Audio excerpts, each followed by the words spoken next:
We all make mistakes. It just takes one little mistake, and everything will be over.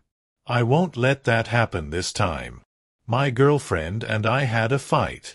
It was a stupid fight, and I cannot remember how it started. We're quiet now, the both of us. I brought us to a nearby lilac field to watch the sunset. The sun disappeared 10 minutes ago, and she still hasn't spoken. Pursing my lips, I reach forward and gently grab the tips of her blonde hair to French braid it. I rest my knee against her lower back to keep us close, yearning for her to say something, anything. I know this was my fault. I'm sorry about yesterday, Liza. The fight, everything that I said, I didn't mean it. You know that, right? I've been so stressed recently, and I shouldn't have acted like that. I'm sorry. I truly am. I frown when she doesn't respond. I've really messed up this time. That's why I brought you here. I know you've probably been here before, but the season is almost over. These lilacs won't be here much longer. My mother used to say that lilacs symbolize the tenderness of love. I thought about picking some for you. The field is more beautiful though. Isn't it? The sunset, the flowers, it's perfect. Quietly, I finish her French braids and stand up, brushing off my trousers. I offer her my hand and huff when she doesn't take it. I want this for us more than anything. Let me show you something. Stepping forward, I carefully pick her up and carry her on my back. We cross into the lilac field, and I smile as I trek through the waist-high flowers. Once we reach the center, I crouch down and ease her to the ground. I lay down beside her and point toward the stars. This is the best place to look at the stars. There goes a shooting star now. Without the darkness, you wouldn't be able to see them, any of them. We should make a wish. I wish for a new beginning, another chance to prove my undying love for her. I will always love you. Do you know that? We'll be together forever. 2 weeks have passed since that night, and I have fixed my mistake. Our love has never been stronger. We've returned to the lilac field, even though the flowers have wilted and crumbled away. We stand before a wooden fence and watch the field curiously. When the lilacs died, a peculiar sight was revealed. There were several dirt mounds scattered across the field. Louis, what do you think those are? They weren't there last year. I crane my head to the side and wrap an arm around my girlfriend's waist. I kiss her forehead softly and brush a finger along one of her French braids. Nudging her back onto the path, we turn away from the barren field. Avery, I haven't the slightest idea. The Brook Bulletin. Small Town Mystery Turns Sinister. By Macy Barrett. Local townsfolk were determined to discover the source of strange mounds after they appeared in a lilac field. When local, Casey Phillips began digging, he was not suspecting to find a corpse. The Brooke County Police Department was immediately called, and 7 bodies belonging to young women were discovered throughout the field in blatant homicides. As of now, the identities of the victims have not been released, and the police department is reluctant to disclose any grisly details regarding the case at this time. The sheriff implores young women to not leave their home alone and for all residents to abide by the new curfew, effective immediately, especially if your appearance bears any resemblance to the victims. All of the victims were in their early to mid-20s with blonde hair, blue eyes, and French braids.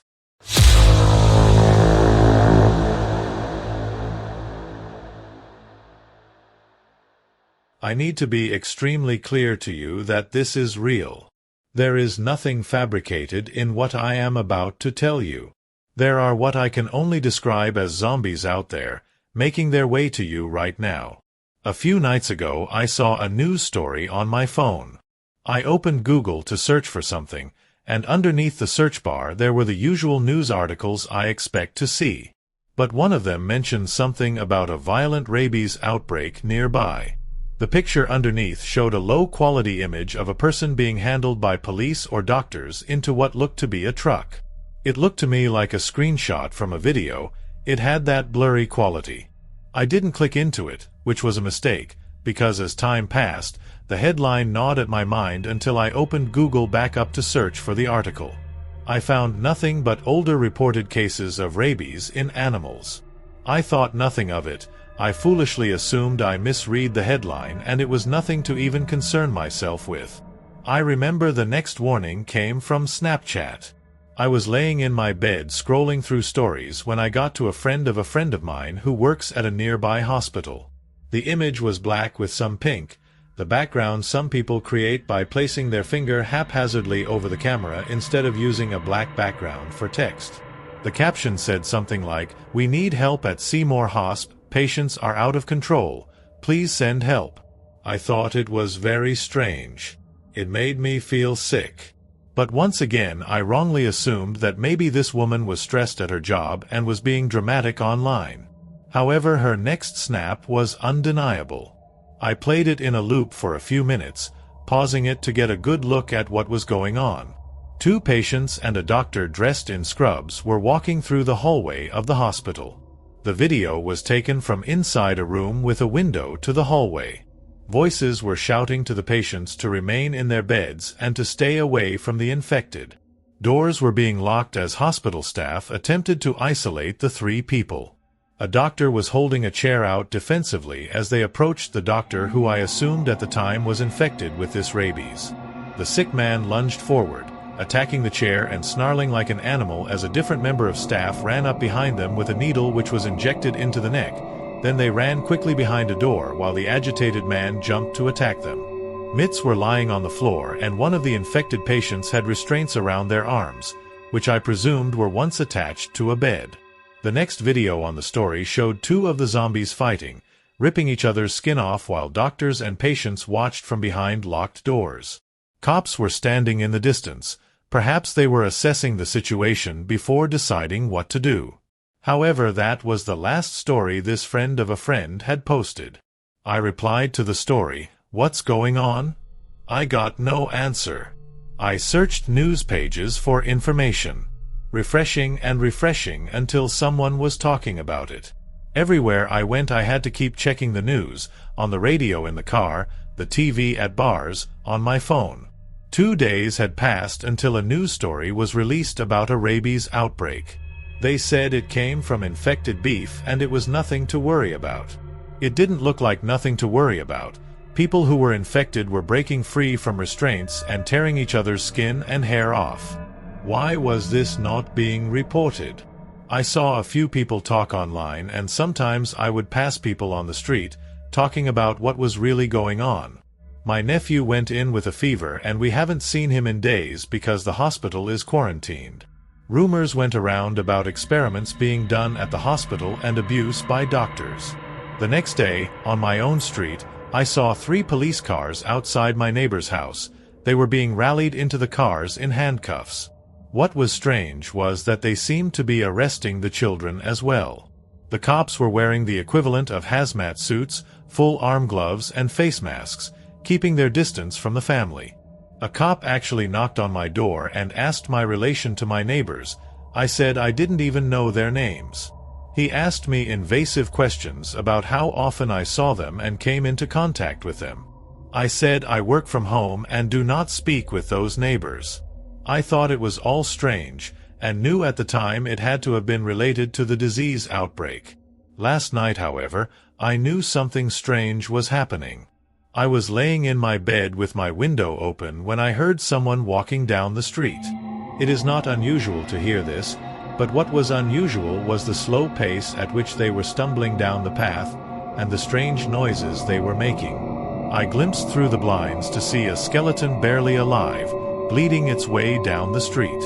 I thought it was some kind of stunt, but since then I have learned the truth that all of this is too real. This was a person who was infected with this zombie disease, with their eyes hollowed out and only a skull remaining. Both hands were bone and blood leaked from under the loose skin onto the sidewalk. I thought about calling an ambulance, but I thought maybe someone else would do it. I was too captivated by the walking corpse. Once they faded from my view, I checked all of my socials. To my surprise, the mutual who worked at the hospital had posted again. "They are lying to you. Stay inside, don't go near them. This is true, as I have been watching from my home, person after person try to help these poor souls, only to be attacked and ripped to pieces and end up as the same walking skeleton. Figures move slowly through my town now, and I am trapped inside. I keep refreshing the news, and there is nothing about this.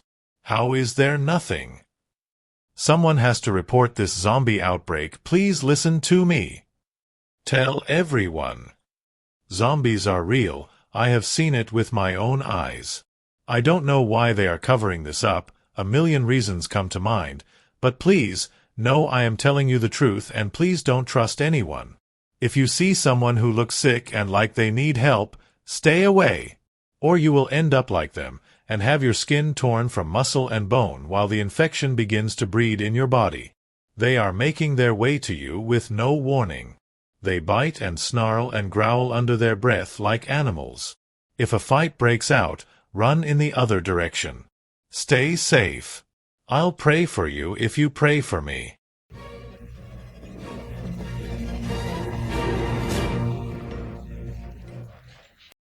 I'll never forget the summer of 1998, or the encounters I shared with my classmates. When I was 10 years old, just 2 weeks into the beginning of the school year, the entire 5th grade was taken on a special week-long camping trip to Camp High Hope in Indiana. Being 10 years old, the idea of spending a week away from home, without any parents or siblings, just friends and the other kids from school, was one of the coolest experiences you could ever hope for as a child. The bus arrived at the camp after about 3 hours on the road, and despite the relatively short ride, we were all tired. It was just noon, and we wanted nothing more than to rest. The 3 classrooms were divided by gender, as one would expect. The boys had their cabin on one end of the camp, and the girls had their own on the opposite end. It was a rule that no boys were allowed to enter the girls' cabin and no girls were allowed to enter the boys' cabin. The teachers, who were chaperoning the camping trip, kept this rule strictly enforced. After settling in and having lunch, we were introduced to the activities we'd be participating in during our week at camp. Horseback riding, archery, painting, tracking, canoeing, bonfires, ghost stories, everything you'd expect at camp. But the one thing everyone was the most excited about was playing flashlight tag in the woods, in the pitch-black dark of night. The night before the game was to begin, our camp counselors took us on a tour of the entire property that the camp was situated on. In the furthest outskirts of the property was a dilapidated old house that had been long since abandoned in the 1800s. That night we were told the story behind the house and why it had been abandoned. In 1894, a farmer and his wife owned the house. The farmer, Mr. Shaw, had been out working in his field one evening, a bright lantern burning nearby, when he suddenly grabbed his chest in pain and collapsed in the mud. His wife rushed to his side and found that he had died. Heart attack, apparently.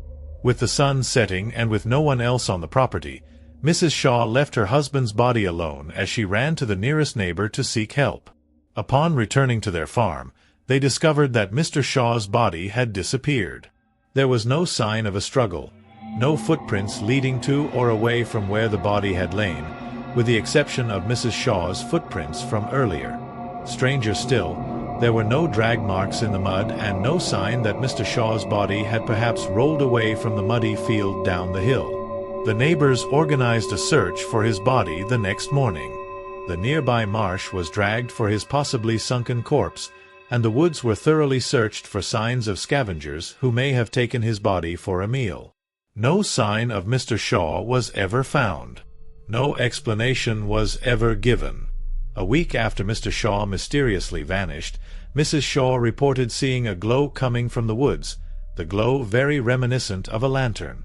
She called out to the figure roaming the woods, but no one ever responded. The figure crept closer and closer to the property with each passing night, causing Mrs. Shaw to fear for her life. The neighbors agreed to stake out the property and identify this unknown figure, but their efforts were for naught. After the figure appeared in the tree-line, a painful wail that couldn't possibly come from any man emanated from the woods. The wail grew louder in sound and ferocity as it approached the house and the widow, Mrs. Shaw. A frightful, ear-piercing scream caught the attention of the patrolling neighbors, who recognized Mrs. Shaw's voice. Rushing to the house, they found Mrs. Shaw dead on the floor. Her eyes were wide with fright, and her mouth was frozen in a perpetual scream. Muddy footprints were found inside the house, leading to where Mrs. Shaw had been standing, but there were no footprints leading back outside. Searching the house for any intruders, the neighbors found no one and nothing out of place. Mrs. Shaw was laid to rest in the small village cemetery, and the figure in the woods continued to haunt and stalk all the homes near the tree lane. All of those who attempted to move into the former Shaw residence reported a sense of being watched and threatened. No family ever lived in the house for more than a month before being scared away. The house fell to ruin, and the property was believed to be cursed, completely uninhabitable by any mortal creature. Needless to say, the ghost story frightened us all considerably. Even the boys were shaken by the eerie tale. That night, all of the girls gathered together to form a strategy for the game of flashlight tag the next night. None of us wanted to go anywhere near the house, especially in the dark. We all agreed to partner up with a friend and never go off the main trail, even if we were about to be found. Still thinking about the story, none of us slept well that night. We all lay in our bunks, our eyes watching the door and the windows, afraid that the boys would attempt to prank us or scare us in any way. Eventually, we drifted off to sleep, one by one. At about 3 a.m., we were all startled awake by the sound of twigs and branches snapping. Our teachers told us not to worry, that it was just a deer being curious about all the new smells and sounds from the cabins. Hesitantly, we tried to go back to sleep. That is, until we heard a pitiful wailing noise coming from the woods. Sitting up in fright, we all turned on our flashlights and wrapped our blankets around ourselves in fear. Again, the teachers insisted it was an animal. They tried to tell us that it was just a coyote who, like the deer, was curious. We didn't believe them, not this time. The wailing grew louder and closer. With each step, a twig snapped and branches shook. Everyone ducked under their covers, trembling with fear. I remember seeing my teachers whispering to each other in the corner. One had grabbed a baseball bat that was hidden in their private quarters of the cabin, while the other had her hands on a flashlight. I watched as my teachers went through the cabin, checking all the windows and the door to make sure they were all closed and locked for the night. Now they were trying to tell us that it was the boys playing a sick joke on us. The wailing grew ever louder, and we became more and more frightened with each passing moment. A sudden knock on our cabin door made us all jump, but no one said a word. My teacher, who was wielding the bat, approached the door and sighed in relief, seeing that it was one of the teachers from the boys' cabin. They stood together on the porch and spoke softly, but we could still hear every word they were saying. The boys' teacher was upset, convinced that the girls' cabin had been playing a prank on the boys by making a howling sound and breaking twigs. Our teacher told him that no one had left the cabin and that we were just as scared. The boys' teacher tensed up nervously, realizing that there was some third party at work. He jogged back to the boys' cabin, and a few minutes later he and the camp counselors were checking the campground, trying to identify the prankster in the woods. No one was found, and the wailing stopped as the sun began to rise. That morning, everyone was exhausted, just as tired as we had been when we first arrived.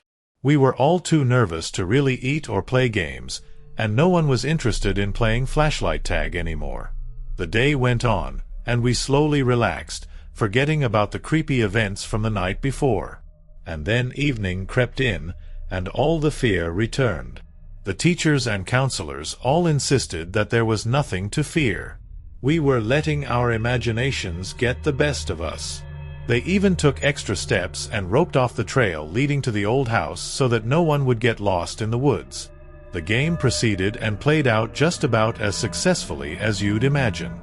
Everyone was scared stiff and wandered aimlessly on the dark trails, unwilling to walk alone.